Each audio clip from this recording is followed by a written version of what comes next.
He had waited for this moment his whole life. After decades of rising early, clocking in, paying bills, raising kids, and being the steady hand everyone leaned on, Walter, at 74, was finally free. He packed his suitcase with a joy that felt almost childish. His ticket said Rome, but in his heart it read liberation. A new chapter was about to begin.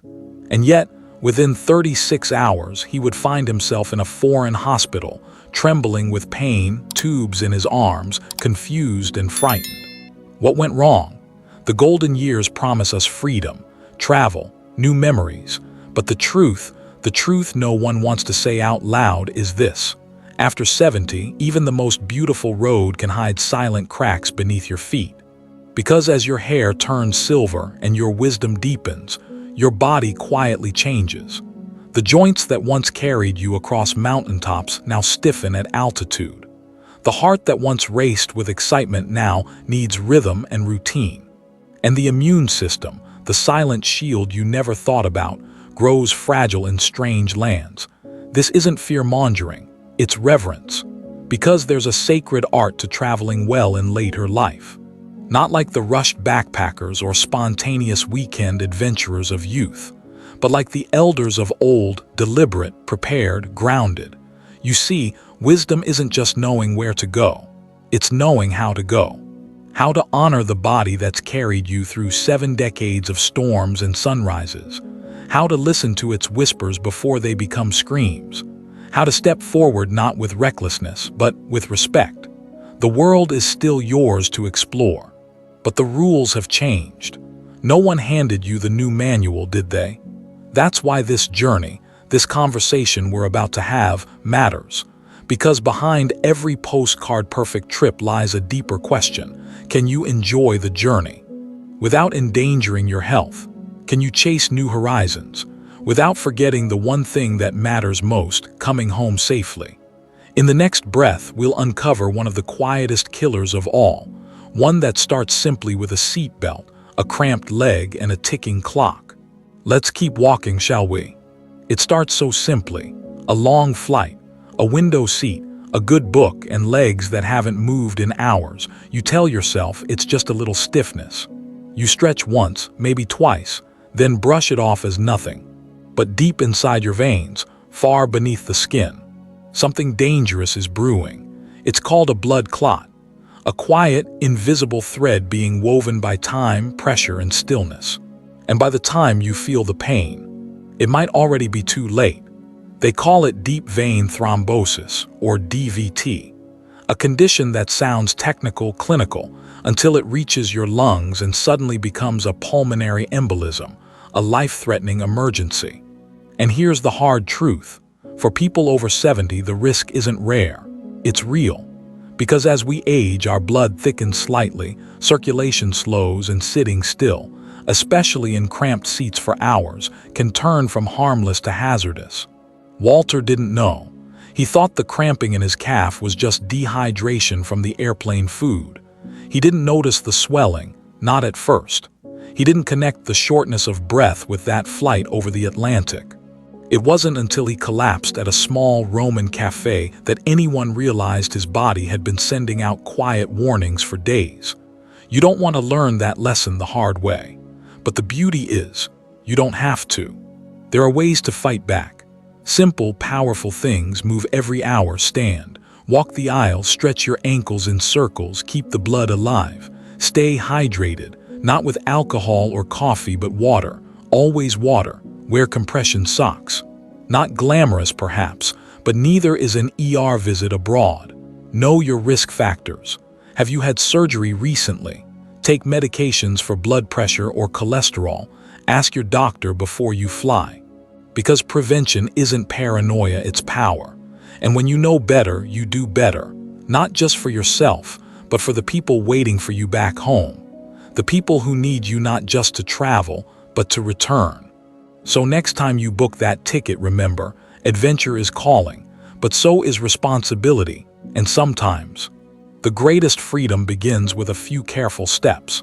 Now, while we've spoken of the physical risks hidden in silence, there's another danger, one you can't see in your legs but in the air you breathe, the hands you shake, the crowds you move through. A threat more subtle but no less powerful. Let's open that door together. The human body is a fortress, but like every great fortress, it weathers with time. In your youth, you could eat from a street vendor in Bangkok, shake hands with hundreds, or power through a night in a cramped bus with barely a sniffle. But after 70, something shifts. Your defenses grow gentler, quieter. The army inside you, your immune system, no longer fights with the fire of youth. It watches, waits, slower to rise when danger knocks. And when you travel, danger knocks more often than you think. Every airport is a crossroads of global microbes. Every hotel remote, every elevator button, every handrail is touched by strangers. Even the air on a plane, recycled, dry, filled with microscopic travelers, can turn a simple flight into a risky roll of the dice. But here's the deeper truth. It's not just about viruses or bacteria. It's about how your body handles the shock of change. New climates, new foods, new time zones, new stress. Even the joy of travel, yes, even joy is a stressor to the immune system. Because beneath the excitement, your body is adjusting, recalibrating, defending. This is why so many seniors feel exhausted not after a trip, but during. It's not weakness, it's biology. And the wisest thing you can do is to listen to it. Walter learned this in Morocco. He marveled at the spice markets, danced to the drums, sipped mint tea under desert stars. But he also forgot one thing. He forgot that his body wasn't 40 anymore. By day 4, a mild stomach bug became a full-blown infection. By day 6, his fever left him confused and dehydrated. No translator. No familiar doctor. Just a frightened man, alone in a clinic where no one spoke his language. The lesson: you don't have to fear the world, but you must respect your body. So how do you protect your fortress? Strengthen your immunity before you go. Plenty of rest, good nutrition, probiotics. Avoid alcohol and processed food before departure. Pack smart. Bring hand sanitizer, disinfectant wipes, a small first aid kit. Your medications plus backups. Avoid raw foods and street ice. Trust the beauty of a culture, but be cautious with its bacteria. Give your body time. Don't overbook your first days. Let your system adjust. And above all, remember that health isn't a burden to your journey, it's the vessel that carries it. Yes, adventure is still calling, but let wisdom travel with you. Because sometimes the difference between a dream vacation and a dangerous detour is just a little preparation, a little patience, and a whole lot of self-respect. But there's another danger lurking, not in what your body catches, but in what it carries. A danger that isn't physical, but emotional. One that strikes even the healthiest traveler: disorientation, confusion, the silent fog of the mind. And if you've ever felt lost in a crowd or forgotten which hotel room was yours, you'll want to stay close for what comes next.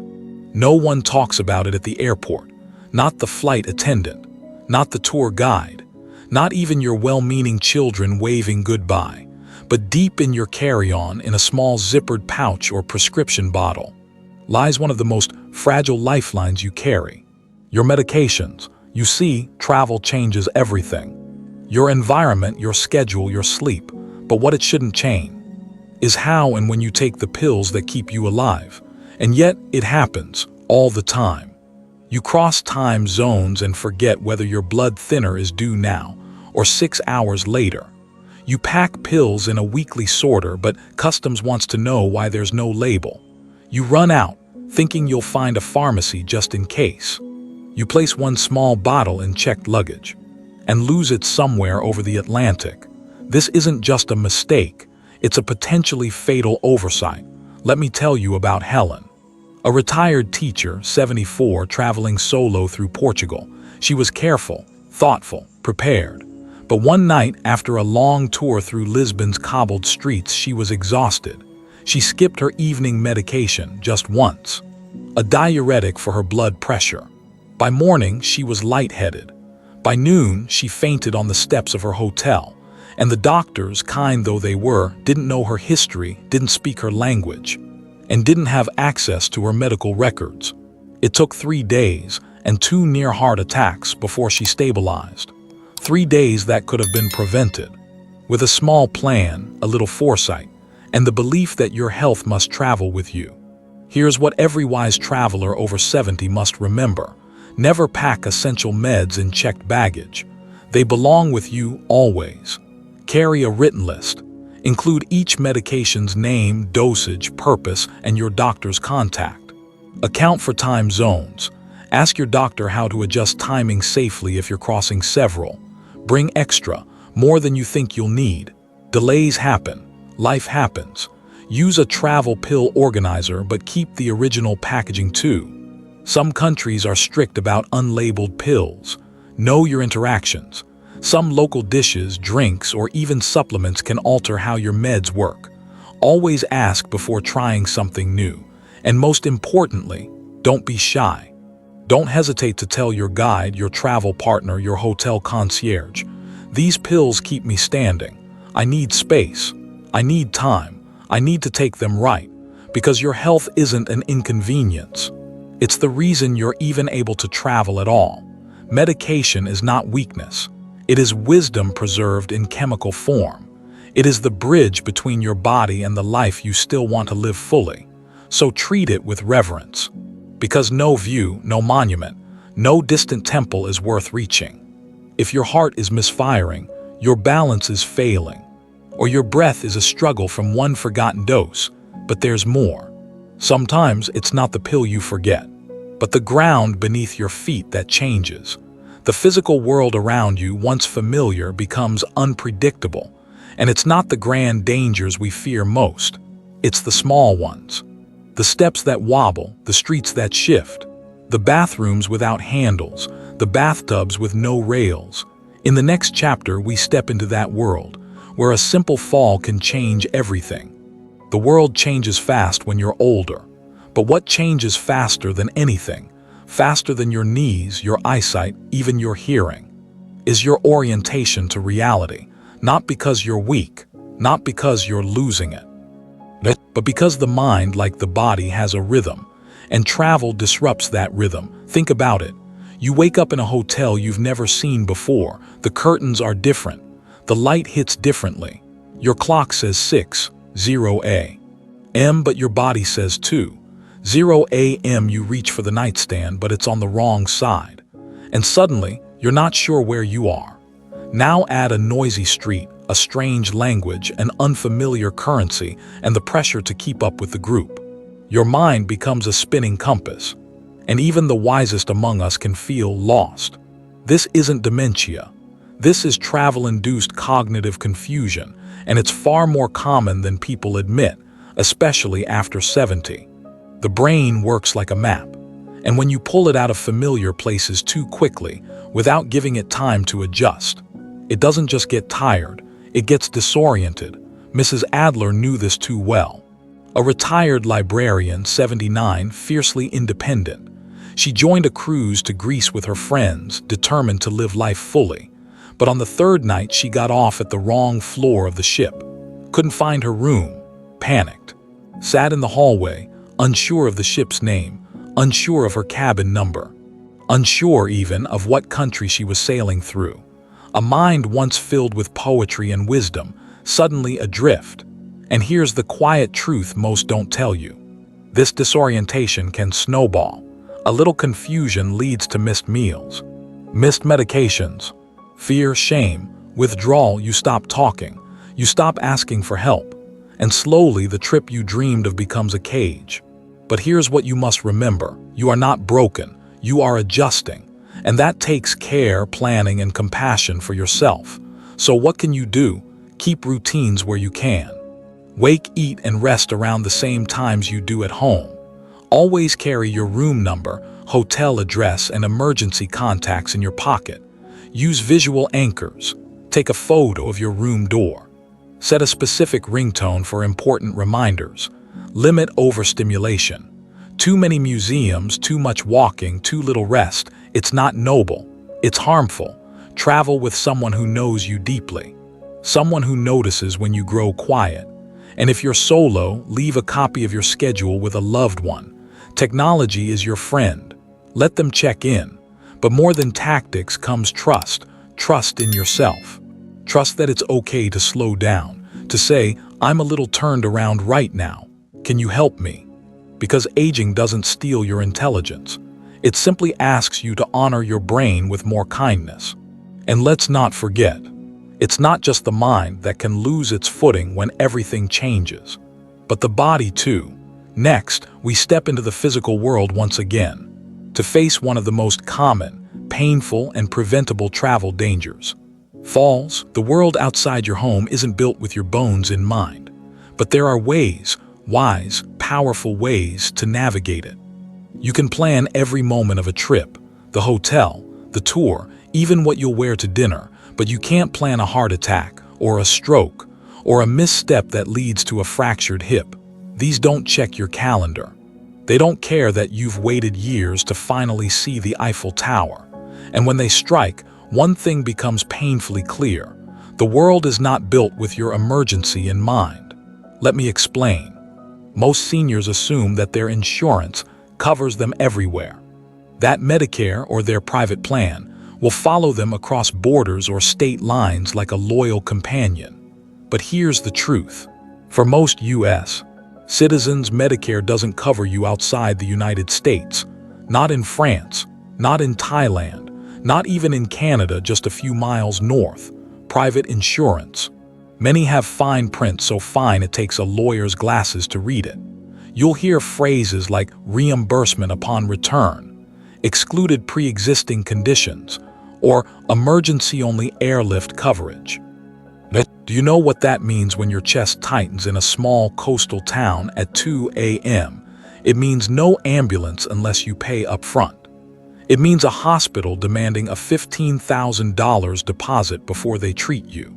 It means your child wiring money across oceans just to get you a bed. And even worse, if you don't speak the language, if your travel partner panics, if your medical records aren't with you, you become invisible in a system that wasn't built for your history. This is not fear-mongering. It's the real story behind thousands of stranded seniors every year. Take Mr. Cole, a 74-year-old retired teacher who traveled to Spain with his wife. Fit, prepared, except for one thing. His insurance didn't include international evacuation. When he collapsed at a cafe, the hospital stabilized him, but refused surgery without full payment, and the airlift back to the States, $45,000. All out of pocket, his trip became a debt, his wife became a caregiver overnight, and the dream became a cautionary tale. But it doesn't have to be yours. Here's how the wise prepare. 1. Buy travel medical insurance specifically for seniors. Not just travel cancellation. Not just lost luggage. You need emergency evacuation, hospital coverage, and COVID-related care if applicable. Look for policies that cover pre-existing conditions. 2. Carry a translated copy of your medical history, blood type, allergies, medications, past surgeries. Keep it printed and digital on your phone, on a flash drive, or in your wallet. 3. Know your emergency numbers. 911 doesn't work everywhere.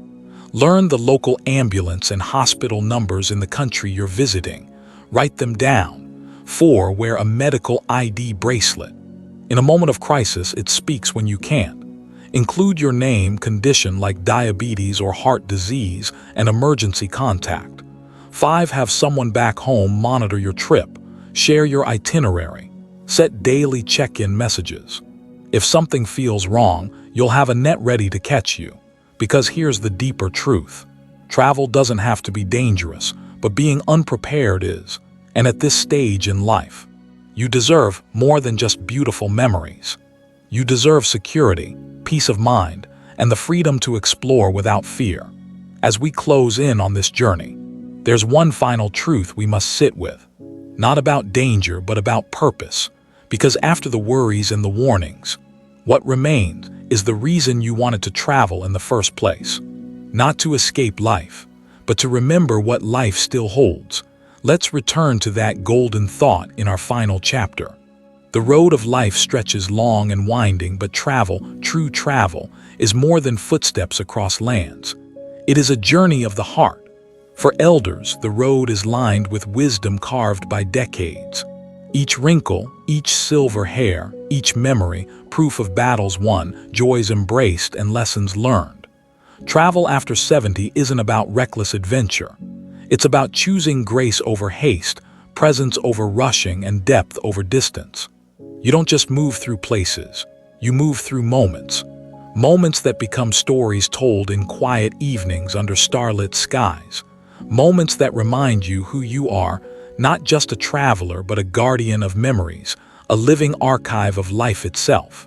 Yes, there are dangers, there are shadows on the path, but with wisdom, preparation, and a compassionate heart, those shadows become part of the light.